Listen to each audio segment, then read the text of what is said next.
Hello everyone, welcome back to another video. आज हम exercise 5.2 और 5.3 के लिए जो है एक इंट्रो देखने वाले हैं। 5.1 हमने इसका इंट्रोडक्शन भी देख लिया, उसके सारे क्वेश्चंस भी कर लिए। 5.2 देखते हैं, उसका इंट्रोडक्शन देखने पहले। आज नेक्स्ट क्लास में हम उसकी एक्सरसाइज शुरू करेंगे, तो देखते हैं। ठीक है, अब देखो, आपको अगर याद हो कार्टेशियन प्लेन, और कार्टेशियन प्लेन याद हो तो आर्गन प्लेन हम यहाँ पढ़ेंगे। कार्टेशियन प्लेन अगर आपको याद हो, हाँ, कार्टेशियन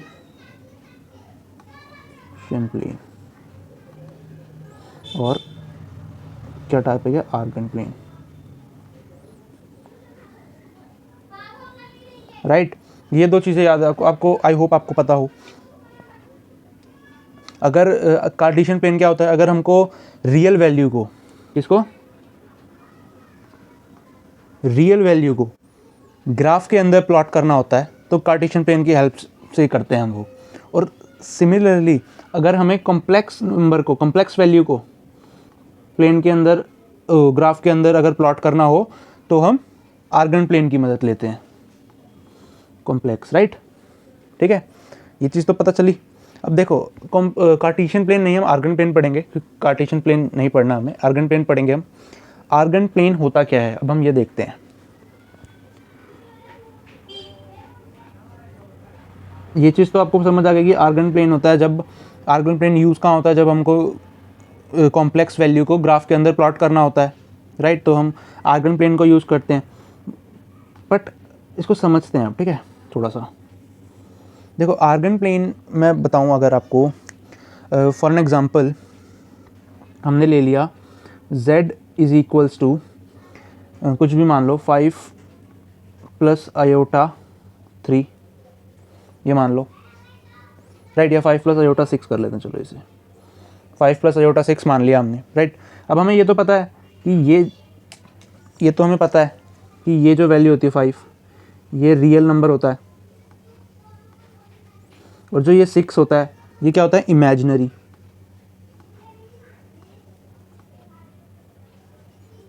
राइट, ये चीज़ तो मैंने स्टार्टिंग में भी बताई थी आपको, जब मैंने पहली जो है क्या कहते हैं इंट्रो दिया था, सबसे पहले जो इंट्रो दिया था इस चैप्टर का, complex number and quantitative equation का, वहाँ भी बताई थी।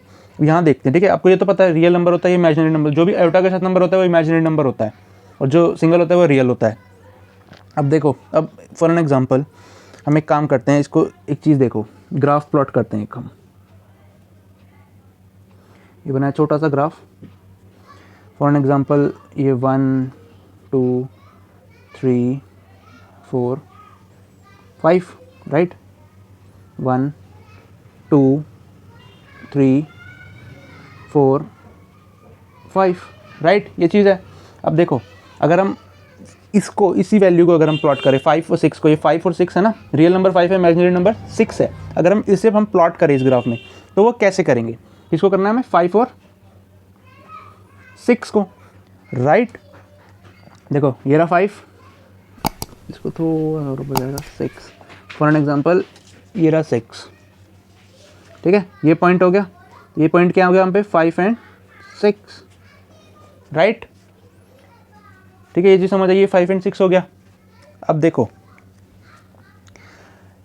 जब जो रियल नंबर का 5 क्या था, रियल नंबर था, तो वो हमने लिया x एक्सिस पे, और जो इमेजिनरी नंबर था 6 वो हमने लिया y एक्सिस पे। ये y एक्सिस होती है, पता है, ये x एक्सिस होती है, राइट। तो इससे एक चीज़ हमें क्या दिखी कि जो इमेजिनरी नंबर होता है ना, वो हमेशा y एक्सिस पे आता है, और जो रियल नंबर होता है वो हमेशा x एक्सिस पे आता है, राइट। इमेजिनरी नंबर हमेशा किस पे आता है, y एक्सिस पे, और रियल नंबर किस पे आता है, हमेशा x एक्सिस पे,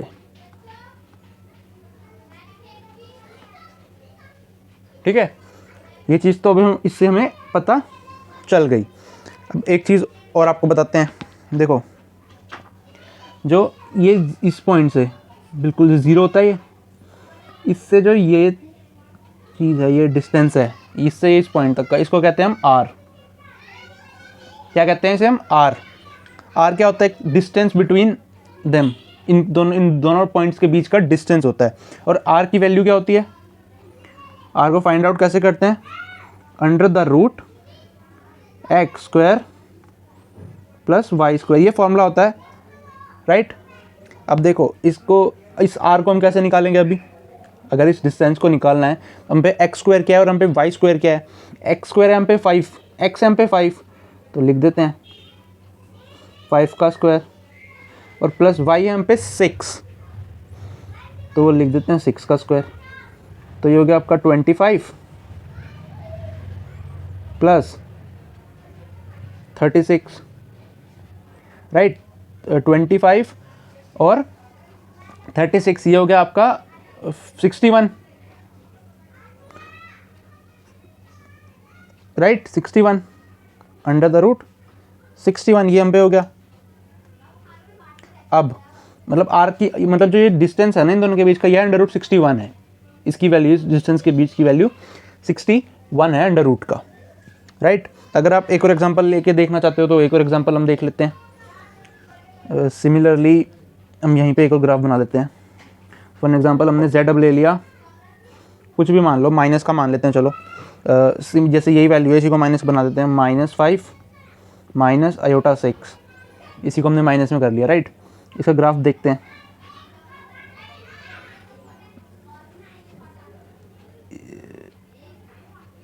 सॉरी, -1 -2 -3 -4 -5 और -6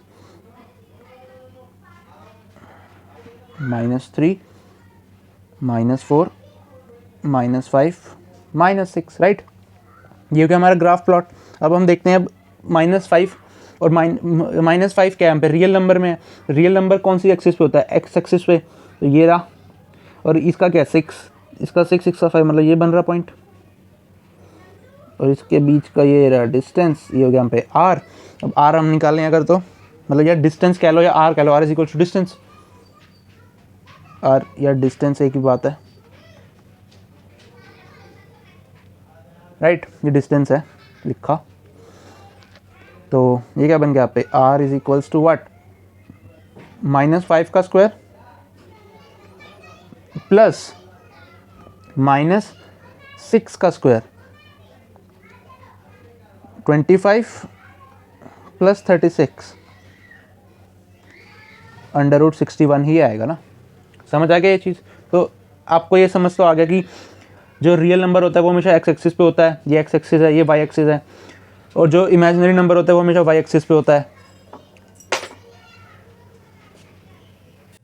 अब ये चीज़ तो आपको समझ आ गया ना कि आर्गन प्लेन रिप्रेजेंटेशन जो है कैसे होती है। फॉर ऐसे ही उसने क्वेश्चन दे दिया, आपने ऐसे ही ग्राफ बना के उसको जो है रिप्रेजेंट कर दिया, और ऐसे हमने डिस्टेंस निकाल दिया, सिंपल, राइट, है ना।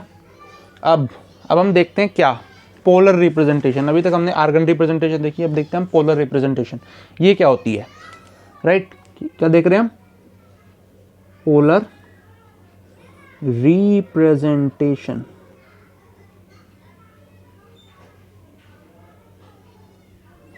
पोलर रिप्रेजेंटेशन, अब ये क्या होती है, देखो इसमें बेसिकली क्या होता है, जो भी पॉइंट होता है ना ग्राफ का, जो ऐसे मैंने बताया, उसको आर और थीटा की फॉर्म में रिप्रेजेंट करना पोलर रिप्रेजेंटेशन है, ठीक है। कैसे, अब हम पूरा वो देखते हैं कैसे, मतलब मैंने एक नॉर्मल चीज़ तो बता दी थी, पॉइंट को थीटा या आर की फॉर्म में रिप्रेजेंट करना क्या होता है, पोलर रिप्रेजेंटेशन।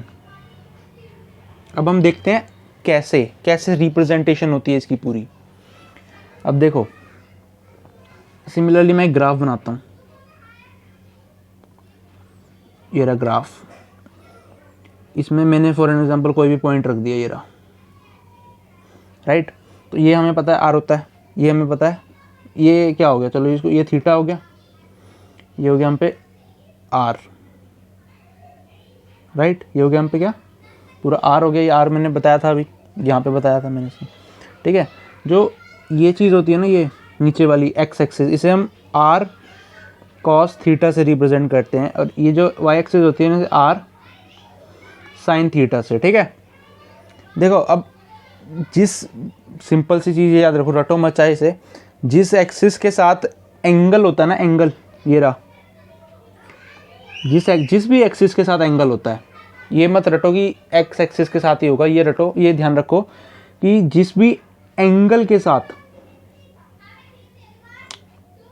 ये रहा ना एंगल, जिस भी एक्सिस के साथ एंगल होता है, ये एंगल जिस भी एक्सिस के साथ होता है, एक्स एक्सिस हो चाहे वाई एक्सिस हो, वो आर कॉस थीटा होता है। उसको हम आर कॉस थीटा से रिप्रेजेंट करते हैं, या आर कॉस थीटा में डिवाइड वो हो जाता है, राइट, ये कह लो, या उसको आर कॉस थीटा लिखते हैं, ये कह लो, राइट। और सिमिलरली जिसके साथ एंगल नहीं होता, जिस एक्सिस के साथ एंगल नहीं होता, वो आर साइन थीटा में डिवाइड होता है, ठीक है। जिस एक्सिस के साथ एंगल होता है वो आर कॉस थीटा में डिवाइड होता है, जिसके साथ नहीं होता वो आर साइन थीटा में डिवाइड होता है। ये चीज़ समझ आई? अब देखो आप लोग, अब ये चीज़ तो आपको पता लगेगी कि जो भी आर कॉस थीटा कहाँ होता है, आर साइन थीटा कहाँ होता है, राइट। अब देखते हैं हम पोलर रिप्रेजेंटेशन को, राइट। मैं एग्जाम्पल, जैसे एक नॉर्मल सा एग्जाम्पल जो होता है विदाउट डिजिट, हम एक ऐसे लिख लेते हैं, z is equals to X plus iota Y, right. ये चीज़ है, ये एग्जाम्पल है। अब देखो z इज इक्वल्स टू, पता क्या होता है फॉर्मूला जो z का होता है पोलर रिप्रेजेंटेशन के लिए, वो होता है R cos theta plus iota R sine theta, ये होता है। थीटा है वो, क्यों नहीं है, sorry, z is equals to, ये फॉर्मूला होता है, ये याद रखना, ये फॉर्मूला होता है, याद रखना, ठीक है। अब देखो z इज इक्वल्स टू, हमारे पास एग्जाम्पल क्या है, x प्लस आयोटा वाई, लेकिन जो फॉर्मूला होता है वो क्या है, z is equals to R cos theta plus iota R sine theta. मतलब क्या है, दैट x की वैल्यू क्या है हम पे, are cos theta.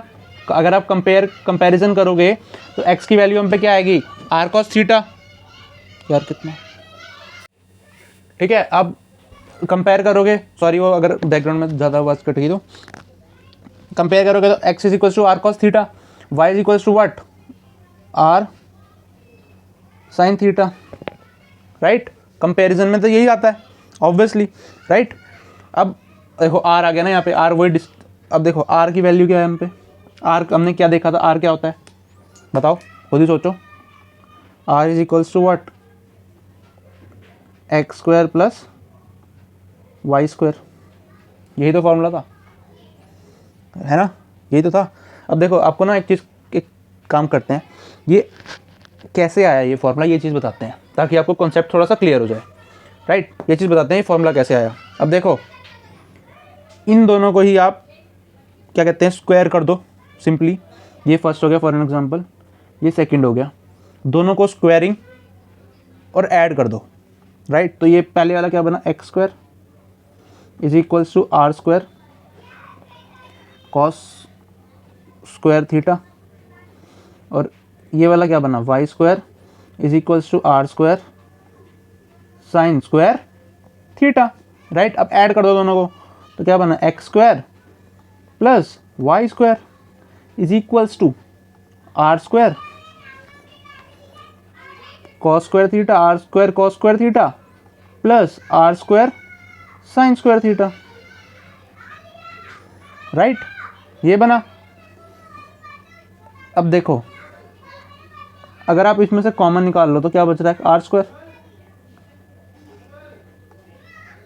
Cos square theta बना प्लस साइन स्क्वायर थीटा बचा, समझ आया, है ना। अब देखो, अब ये तो आपको पता ही है कॉस स्क्वायर थीटा और साइन स्क्वायर थीटा क्या होता है, थोड़ा सा ऊपर कर लेते हैं। कॉस स्क्वायर थीटा और साइन स्क्वायर थीटा क्या होते हैं, 1, ये क्या है, R square is equals to X square plus Y square,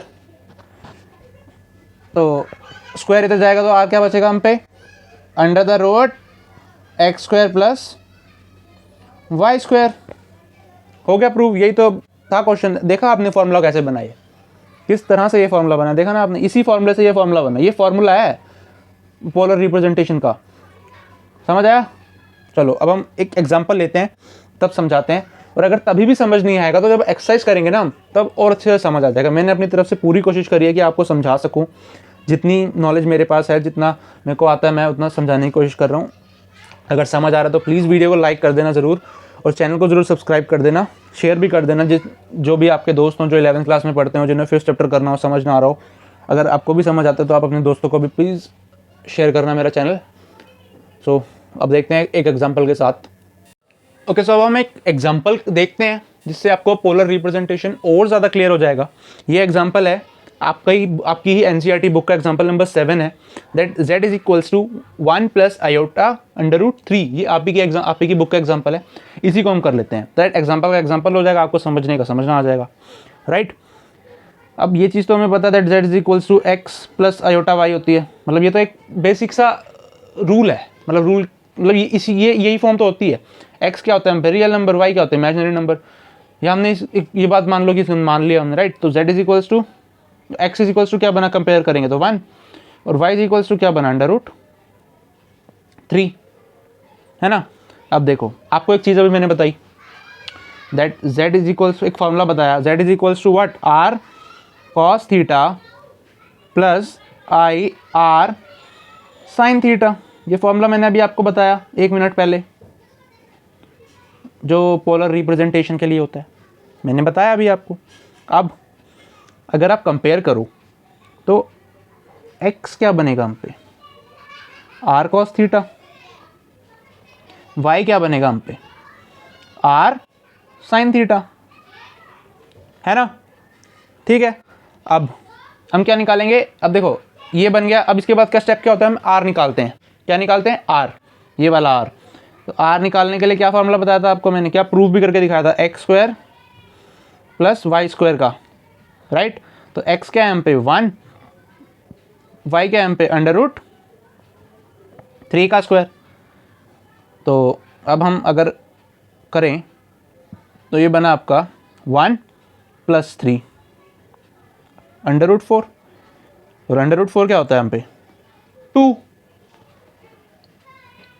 है ना। ये हो गया हम पे 2।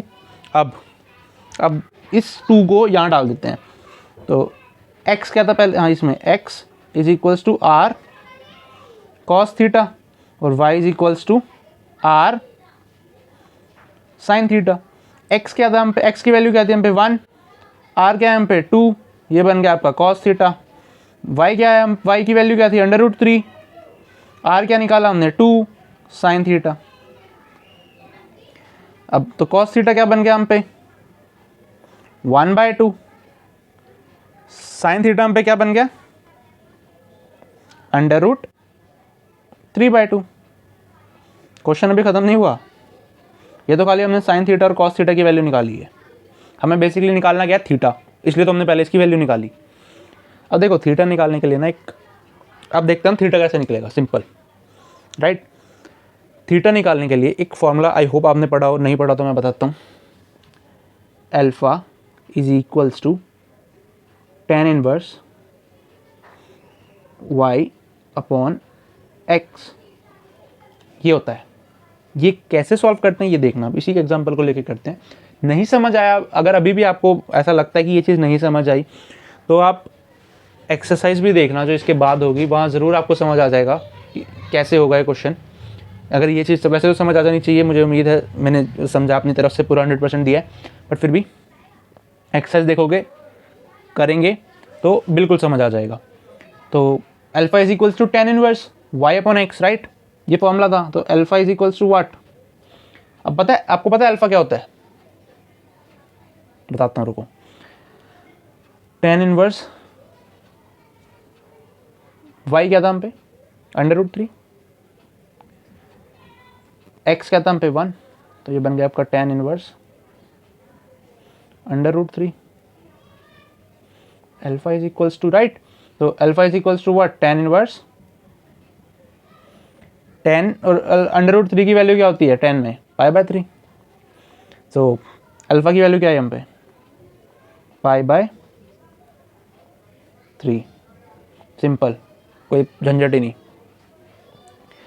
अब ये तो अल्फा की वैल्यू आई, अब बात कर, हमें तो थीटा निकालना है पर, लेकिन अब देखो आपको ये करना ही पड़ेगा, ऐसे निकालनी पड़ेगी एंगल की वैल्यू। अब हम देखते हैं, इसको आगे समझने के लिए अब हम देखते हैं कि थीटा की वैल्यू कैसे निकालेंगे। थीटा की वैल्यू, देखो आप बिल्कुल 99% स्टेप 99% आप क्वेश्चन कंप्लीट कर चुके हो, बस 1% बचा है। जो समझना है समझो, ठीक है। देखो ये ग्राफ होता है, राइट।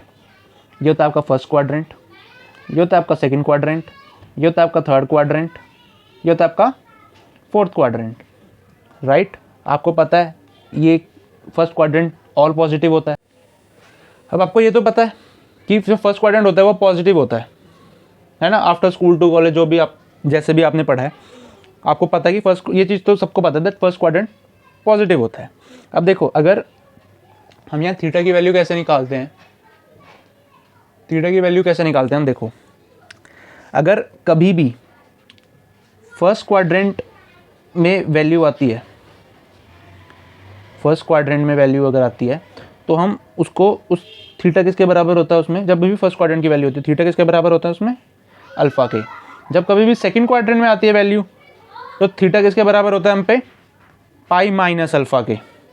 जब भी थर्ड क्वाड्रेंट में आती है तो थीटा किसके बराबर होता है, माइनस पाई माइनस अल्फा के।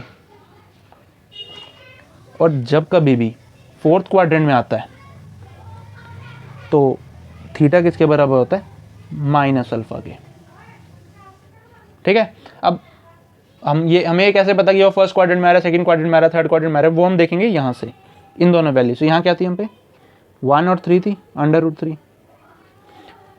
अब ये दोनों पॉजिटिव है, पॉजिटिव कहाँ आता है, फर्स्ट क्वाड्रेंट में, राइट। पॉजिटिव कहाँ आता है, फर्स्ट क्वाड्रेंट में, इसलिए ये फर्स्ट क्वाड्रेंट में लाई करेगा। तो इसलिए फर्स्ट क्वाड्रेंट में थीटा किसके बराबर होता है, अल्फा के। सो हम पे थीटा की वैल्यू भी क्या आ गई यहाँ पर, π/3, π/3। अब थीटा निकल गया। अब क्या करना है पोलर रिप्रेजेंटेशन में, आखिर में देखो z = r की वैल्यू, इसमें हम जो है ये वाला जो फॉर्मूला है इसमें हम क्या करेंगे, r और थीटा की वैल्यू रख देंगे और पोलर रिप्रेजेंटेशन खत्म। z = r क्या निकला हम पे 2 cos, थीटा क्या हम पे π/3 प्लस आयोटा, r क्या हम पे 2 sin π/3। ये लो हो गया क्वेश्चन खत्म, क्वेश्चन खत्म, ठीक है। ये हो गया हम पे एग्जाम्पल नंबर 7 जो आपकी बुक का ही है, ख़त्म हो गया। अब हम मिलते हैं, देखो इंट्रोडक्शन हो गया। अब हम मिलेंगे अपनी नेक्स्ट वीडियो में जिसमें हम एक्सरसाइज 5.2 शुरू करेंगे और ख़त्म भी कर देंगे। छोटी सी एक्सरसाइज है, बहुत छोटी सी एक्सरसाइज है, वो शुरू करके ख़त्म कर देंगे, ठीक है। अरे सॉरी एक सेकेंड, एक चीज़ रह गई, 2 छोटे छोटे टॉपिक फटाफट ख़त्म कर देते हैं, छोटी सी जगह बना लेते हैं। क्या टॉपिक्स हैं वो, टॉपिक्स हैं एक तो कॉन्जुगेट एंड मॉड्यूलस, 2 ये टॉपिक्स हैं, कॉन्जुगेट एंड मॉड्यूलस, ये है, राइट। अब कॉन्जुगेट क्या होता है, सिंपल था, फॉर एन एग्जांपल z ये रहा x + i, तो कॉन्जुगेट क्या हो जाएगा, यही एग्जांपल ले रहे हैं हम, ऊपर बार लग जाएगा बस, दैट्स इट, और ये जो साइन है ना नेगेटिव में आ जाएगा, ये हो गया आपका कॉन्जुगेट। मॉड्यूलस की बात करूं अगर मैं, मोड लगा देंगे, सिंपल, बात ख़त्म, और यहाँ पे क्या आ जाएगा √y², हो गया क्वेश्चन खत्म। बस मॉड्यूलस में ऐसे होता है कि मोड लगा देते हैं और इधर x² + y² लिख देते हैं और इसको सॉल्व कर देते हैं, मोड की वैल्यू को निकालना होता है। कॉन्जुगेट में क्या होता है, बार लग जाता है और यहाँ साइन चेंज हो जाता है। That's it, that's all for today, thank you so much for watching. Next class में हम एक्सरसाइज 5.2 3 क्वेश्चन नहीं 8 क्वेश्चन है, पहले 2 तो आप कोशिश करना, देखो पहले में क्या निकालना है, मॉड्यूलस ही निकालना है, find the modulus and the arguments of each of the complex number in exercise 1 to 2, और थर्ड में convert the complex number in the polar form. Complex number इनको पोलर फॉर्म में करना है, सेम एग्जांपल यही करना है, मतलब इस तरह से करना है। बस z की जगह क्या है, पहले जैसे थर्ड एग्जांपल है 1 - i है, फोर्थ में -1 प्लस उठाए करेंगे हम नेक्स्ट एक्सरसाइज में, ट्राई करेंगे कि एक ही वीडियो में हम कवर कर दें, थोड़ी सी लंबी बना लें वीडियो, कोई चक्कर नहीं। तो मिलते हैं नेक्स्ट वीडियो में, bye bye, thank you so much.